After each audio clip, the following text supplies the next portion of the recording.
Ustaz, itu bagaimana Ustaz? Mohon penjelasannya. Ya. Pertanyaan berikutnya, Waalaikumsalam warahmatullahi wabarakatuh, dari Nanda di Padang Bolak. Masya Allah, jangkauan dari siaran kita sampai ke Padang Bolak ya. Jazakillah khair kepada Mbak Nanda di Padang Bolak. Mudah-mudahan senantiasa dalam rahmat Allah Subhanahu wa Ta'ala. Amin. Mengingat bahwa hanya Allah yang dapat memberikan manfaat dan menghindarkan mudarat atau bahaya, apakah meminta pertolongan kepada selain Allah melalui tawasul dianggap sebagai sifat atau sikap yang syirik, Ustaz? Mohon penjelasan. Iya. Berbicara tentang tawasul, maka sebenarnya tawasul ini adalah cara berdoa kepada Allah Subhanahu wa Ta'ala dengan melalui yang namanya perantara. Jadi tawasul ini asal katanya adalah wasilah ya, yaitu sebagai perantara. Jadi kita berdoa dengan adanya perantara. Nah, tawasul disebutkan oleh para ulama di dalam Islam diperbolehkan.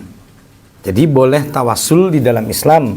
Namun ada beberapa ketentuan yang perlu diperhatikan ketika kita hendak melakukan yang namanya tawasul.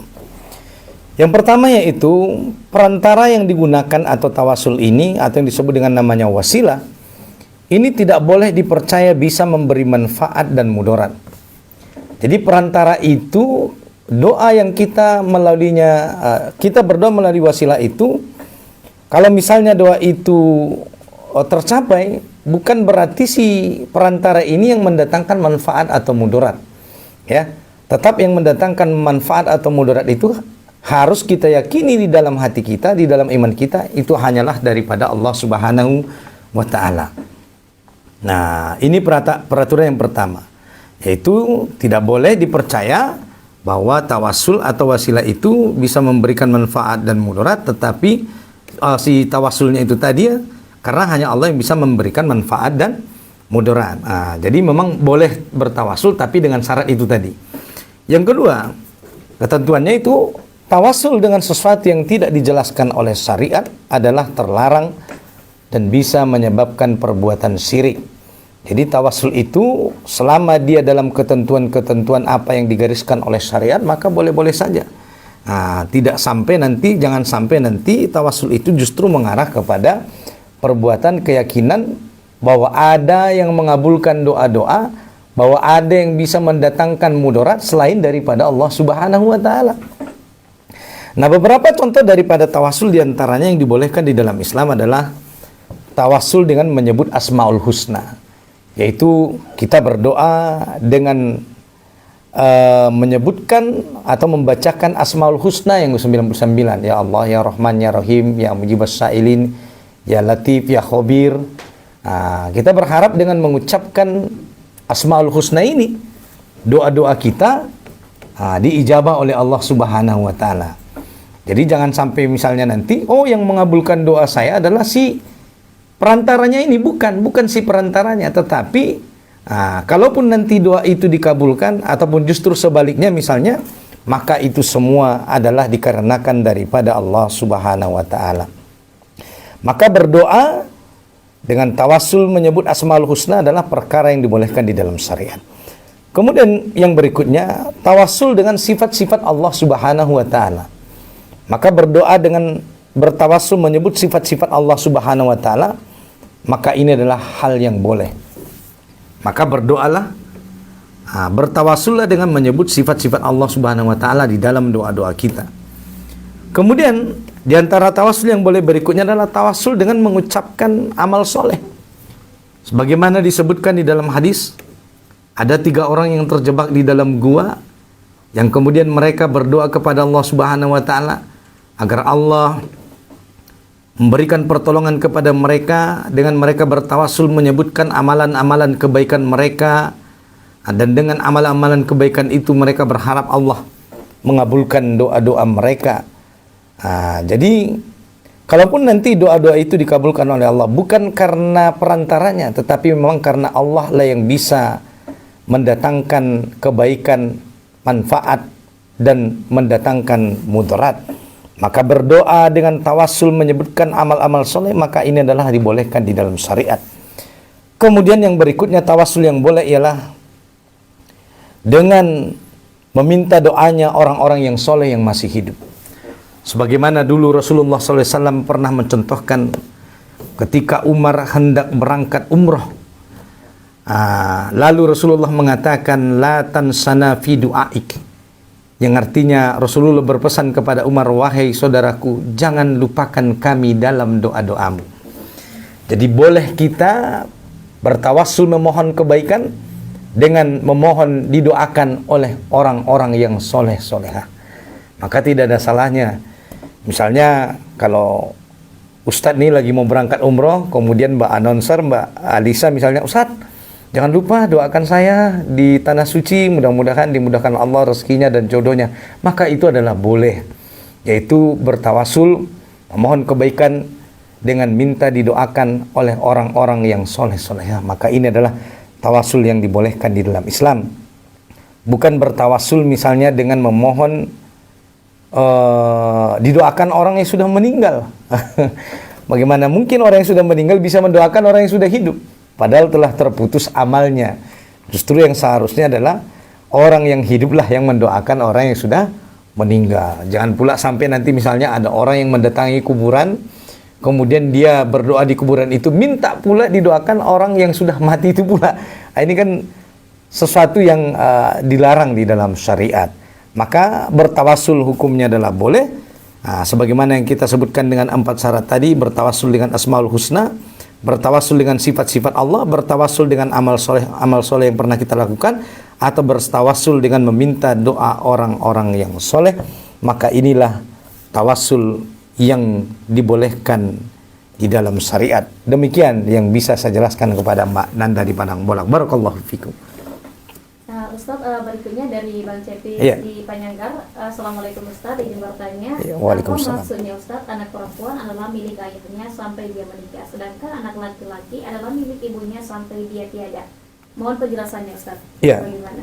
Terima kasih kepada Bang Cepis, jazakallah khairan kasiran. Bang Cepis di Panyanggar bertanya, apa maksud Ustaz anak perempuan adalah milik ayahnya sampai dia menikah, sedangkan anak laki-laki adalah milik ibunya sampai dia tiada? Mohon penjelasan. Iya. Maka seorang anak perempuan baktinya selama dia bersama naungan ayahnya, maka baktinya adalah kepada ayahnya. Artinya surga dan nerakanya ada pada kedua orang tuanya. Jadi seorang anak perempuan ya dia berkewajiban berbakti kepada ayahnya. Sampai dia nanti menemukan jodohnya atau sampai dia nanti menikah dengan laki-laki impiannya, maka baktinya seorang anak perempuan itu akan berpindah. Yang tadinya ketika dia anak gadis, dia berkewajiban berbakti kepada ayahnya, menjadi milik ayahnya seutuhnya, sampai nanti tanggung jawab itu berpindah. Ketika ijab qabul itu sudah dilaksanakan, maka bakti itu berpindah kepada suaminya. Oleh karena itu, seorang perempuan dia wajib taat kepada orang tuanya atau kepada ayahnya selama dia belum berumah tangga. Begitu juga sebaliknya. Apabila seorang perempuan sudah melaksanakan ijab qabul, sudah menikah, sudah memiliki seorang suami, maka baktinya itu tadi berpindah. Surga nerakanya ada pada suaminya. Kemudian juga sebaliknya, yaitu seorang anak laki-laki, maka seumur hidupnya baktinya adalah kepada ibunya. Artinya surga dan nerakanya seorang suami adalah tetap kepada kedua orang tuanya. Walaupun seorang suami tadi sudah menikah dan memiliki seorang istri, tetapi tanggung jawab seorang suami penuh kepada rumah tangganya atau kepada istrinya. Tetapi surga neraka seorang suami bukan pada istrinya, tetapi adalah pada orang tuanya. Maka tidak boleh yang namanya ada seorang istri, atau tidak layak ada namanya seorang istri menghalang-halangi seorang suami untuk berbakti kepada orang tuanya, begitu juga sebaliknya. Tidak selayaknya seorang suami menghalang-halangi seorang istri juga untuk tetap berbuat baik kepada keluarganya. Sebab banyak hari ini kita lihat masalah di mana kalau seorang suami itu dia berbakti kepada orang tuanya, oke-oke saja gitu. Sementara nanti ketika si istri hendak berbuat baik kepada kedua orang tuanya, nah dilarang-larang oleh suami. Sehingga ada istilah misalnya di kita hari ini, komnia sajo mia na padir, saya katanya kan begitu. Akun na komnia masuk komnina. Ini tidak boleh. Karena ini akan menjadi permasalahan apabila seorang suami tidak berlaku adil di dalam rumah tangga. Maka benar apa yang dikatakan oleh Bang Cepis, bahwa seorang yang tadi anak laki-laki adalah milik ibunya sampai dia tiada, yang artinya maksudnya ini apa? Baktinya seorang anak adalah kepada orang tuanya sampai orang tua tersebut meninggal dunia. Itu berbeda dengan perempuan. Kalau perempuan tadi dia kalau sudah menikah, maka baktinya berpindah daripada tadi kedua orang tuanya menjadi kepada suaminya. Yang surga nerakanya awalnya di orang tuanya berpindah kepada suaminya. Sementara anak laki-laki dia tetap bahwa surga nerakanya tetap baktinya ada pada kedua orang tuanya. Sementara kepada istri adalah merupakan tanggung jawab daripada seorang laki-laki yang bernama suami.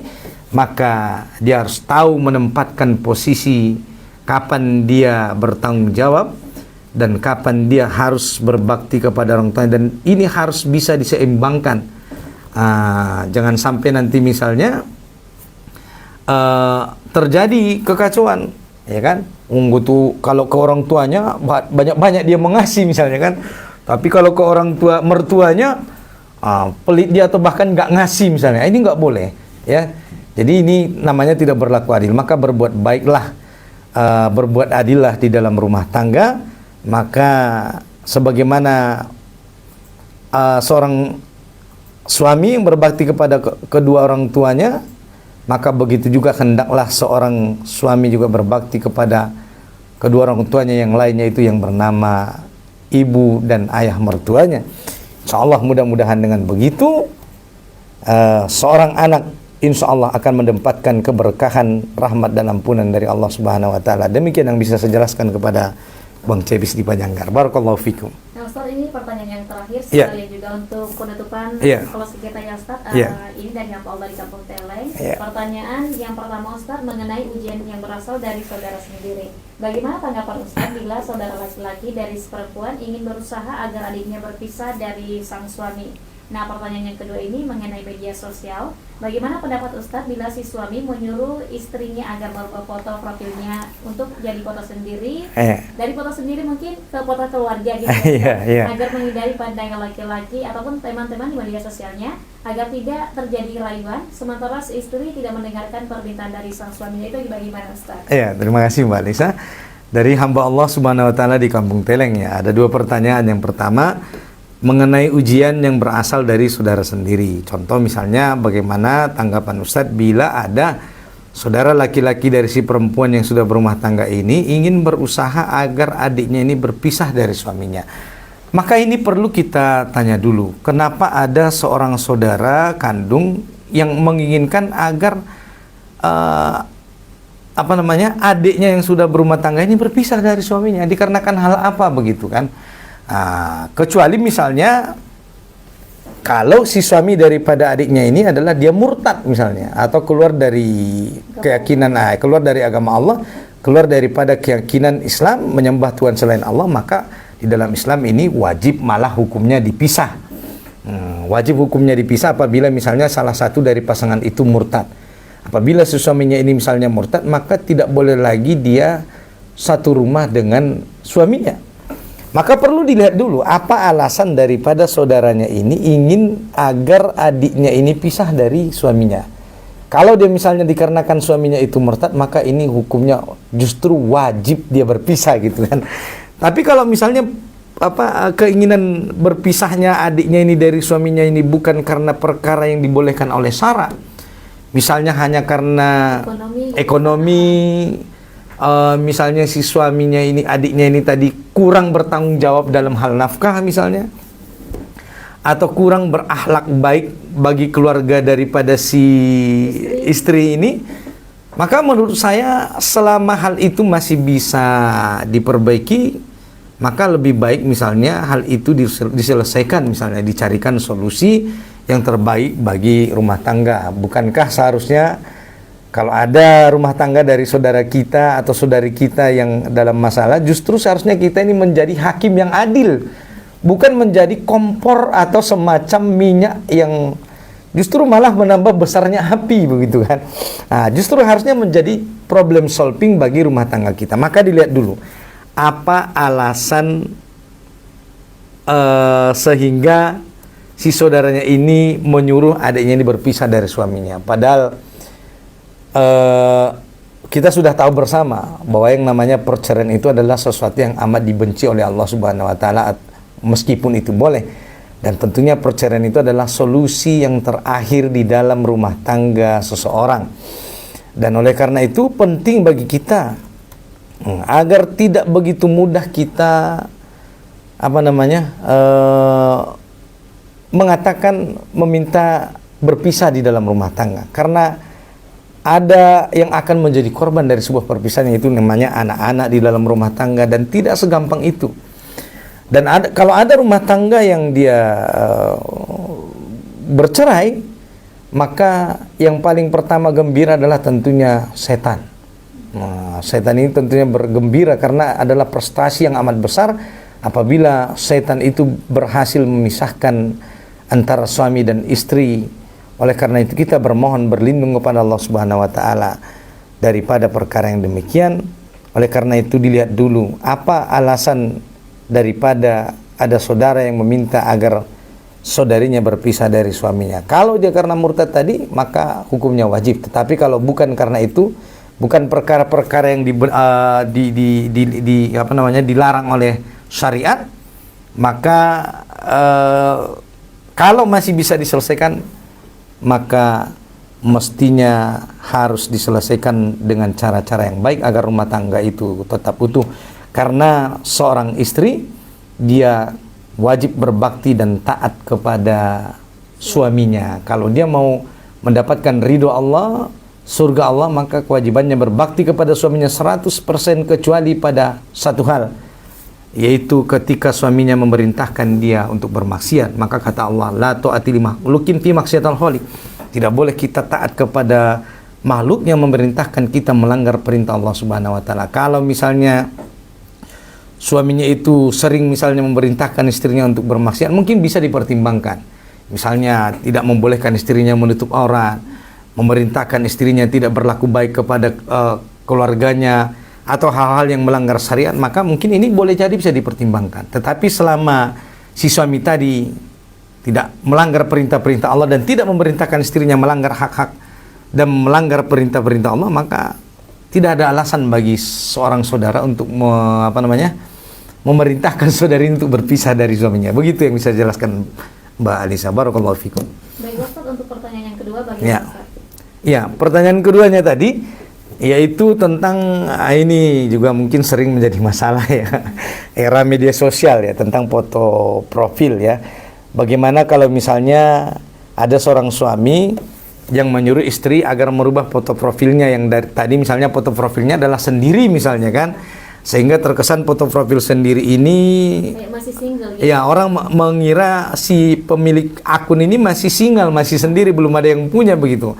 Apalagi mungkin foto profilnya misalnya ya nampak cantik misalnya kan. Maka ini hati-hati kita bagi wanita-wanita muslimah. Jangan sampai ada foto profil kita yang tergolong kepada tabarruj ya. Karena kata Allah Subhanahu wa taala, wala tabarrujna tabarrujal jahiliyatil ula. Janganlah kalian bertabarruj sebagaimana tabarrujnya orang-orang jahiliyah dulu. Karena Allah Subhanahu wa taala mengatakan begitu, waqarna fi buyutikunna wala tabarrujna tabarruzal jahiliyatil ula. Hendaklah kalian wanita-wanita muslimah itu berada di rumah kalian dan jangan kalian bertabarruj, yaitu berlebih-lebihan di dalam berpakaian. Misalnya di luar daripada kebiasaan-kebiasaan yang biasa berlaku di masyarakat. Misalnya memakai celak yang berlebihan, lipstik yang berlebihan, memakai pakaian-pakaian yang menarik, yang inilah yang bisa memunculkan ada rasa ketertarikan dari lawan jenis. Apalagi misalnya diposting, dilihat semua orang begitu kan.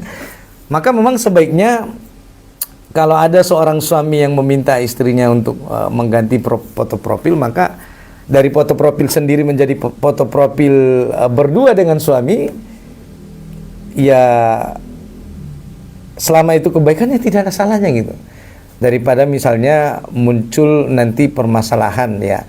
Dan sebenarnya memang kecemburuan dari seorang suami kepada istrinya itu adalah kecemburuan yang normal dan dibolehkan begitu kan. Justru nanti seorang suami itu dia berdosa di hadapan Allah kalau dia tidak punya rasa cemburu melihat istrinya misalnya dipamer-pamer kecantikannya di hadapan orang gitu kan. Maka cukuplah misalnya kecantikan seorang istri itu ditunjukkan atau dipersembahkan untuk suaminya, tidak dipersembahkan untuk orang banyak gitu. Maka kalaupun ada seorang istri misalnya yang memasang foto profil, maka ya pasanglah foto profil yang tidak tabarruj, tidak sampai pada melanggar daripada syariat Allah Subhanahu wa taala. Maka hal ini adalah hal yang mubah, hal yang boleh-boleh saja, dan kewajiban seorang istri itu taat kepada suaminya selama suaminya tidak memerintahkan untuk yang melanggar perintah Allah. Dan saya rasa perintah ini tidak melanggar perintah Allah. Ya, hanya permintaan seorang suami yang cemburu melihat foto profil istrinya mungkin yang dianggap masih anak lajang gitu kan, belum menikah begitu. Dan untuk kebaikan dan menyenangkan hati suami, ya saya rasa tidak ada masalah lah. Dan justru istri nanti mendapat pahala gitu kan. Dan justru ini bisa menjauhkan kita dari fitnah. Karena memang hari ini gampang sekali muncul fitnah. Dan mudah-mudahan keluarga-keluarga muslim dimanapun berada senantiasa dijaga Allah Subhanahu wa taala daripada fitnah-fitnah yang diakibatkan daripada efek negatif daripada media sosial ya kan. Apalagi sekarang banyak yang namanya ada filter gitu kan, padahal aslinya nggak begitu, tapi begitu di media sosial kelihatan bagus, begitu jumpa aslinya malah kebalikannya begitu kan. Maka selama yang diperintahkan suami itu ada kebaikan, maka hendaklah seorang istri itu taat itu, apalagi hanya sekedar mengganti foto profil ya. Janganlah sampai ada istri misalnya yang ngeyel gitu kan, tidak mau taat kepada apa yang dikatakan suaminya hanya untuk merubah sebuah foto profil begitu kan. Apa sih beratnya merubah foto profil gitu kan, dibandingkan nanti pahala yang didapatkan seorang istri karena ketaatannya kepada suami. Dan tentunya mungkin maksud suami itu pun memerintahkan begitu tentunya adalah berharap kebaikan bagi rumah tangganya. Mudah-mudahan hamba Allah di Kampung Teleng ini dimudahkan oleh Allah untuk taat kepada suaminya. Begitu kita doakan. Barakallahu fikum. Demikian Mbak Alis yang bisa jelaskan. Terima kasih banyak. Ustaz, mungkin untuk yang terakhir ada lagi yang mau disampaikan Ustaz tentang tema kita pada malam hari ini. Ya, sebagai closing statement kita di malam hari ini, pendengar Obat Hati ini rahmati Allah Subhanahu wa taala. Terima kasih kepada seluruh pendengar Obat Hati 106,6 KIS FM Kota Padang Sidimpuan dimanapun berada. Dan terima kasih banyak juga jazakumullah khairan ahsanul jazaa kepada seluruh penanya kami yang telah setia di setiap malam Kamis, yang tidak bisa kami sebutkan lagi kembali satu persatu. Mudah-mudahan apa yang saya jelaskan semua malam ini bisa bermanfaat bagi kita semua.